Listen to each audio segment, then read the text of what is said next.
இந்த வாட்டி வந்து இந்த லவ் கண்டென்ட் அது டிஃபால்ட்டாக பிக் பாஸில் நடக்கிறது தான். ஒருவேளை எஃப்ஜே வந்து அந்த ஒரு கான்ஷியஸில் இருக்காங்களோ, பொண்ணு வந்து ஏன்னா ஃபர்ஸ்ட் வந்து ஆதிரை இருக்கிறவங்க ஆதிரை, இப்பயும் ரம்யா ஜோ அப்படின்ற இதில் இருக்கு. பட் அவர் வந்து திட்டுறதெல்லாம் வந்து வெளியே பேர் அசிங்கமாக போயிடும். ஆனால் அவருக்கு இன்ட்ரெஸ்ட் இருக்கிற மாதிரி தெரியுது.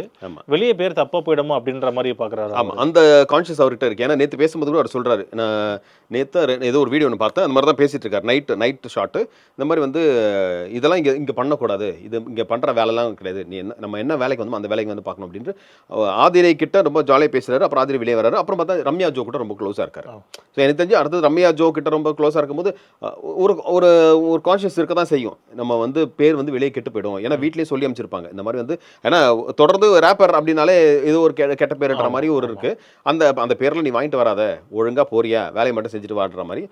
ஆனால் என்னதான் இருந்தாலும் அந்த வீட்டுக்குள்ளே இருக்கும்போது 20 பேர் இருக்கும்போது அந்த 20 பேரில் யாருக்கிட்டையாவது ஒரு அட்ராக்ஷன் இருக்க தான் செய்யும்.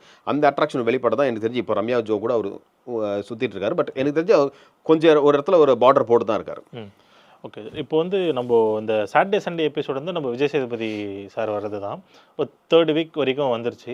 பட் போன சீசன்லேயும் அவரை பற்றி சில எதிர்பார்ப்பு இருந்தது. இப்பயும் வந்து நிறையவே இருக்கு. பேச விட மாட்டிருக்காரு, ஒரு மாதிரி மொக்க பண்ணி உட்கார வச்சுறாரு, மொக்கன்றதோட கொஞ்சம் அசிங்கம் பண்ணி உட்கார வச்சுறாரு அப்படின்ற மாதிரி இருக்கு. இது உங்களுடைய ஒப்பீனியனா என்ன சொல்றீங்க? அவரை பொறுத்த வரைக்கும், கமல் சார் பொறுத்த வரைக்கும் என்னன்னா பேச விடுவார். ஆமாம், பேச விடுவார். சில இடங்களில் மட்டும் தான் சில பேர் பேச விட மாட்டார். பிரதீப் வெளியேற்றும் போது தான் பேச விடல, சில இடங்களில் பேச விட மாட்டார். ஆனால் என்ன பேசணுன்றதை அவங்க கிட்ட வாங்கிடுவார். வாங்கிட்டு அது வாழைப்பழத்தில் ஊசி ஏற்றுற மாதிரி ஏற்றுவார். டக்குன்னு சுருக்குன்னு குத்தும். யாருக்கும் பார்ஷியாலிட்டி பார்க்க மாட்டார்.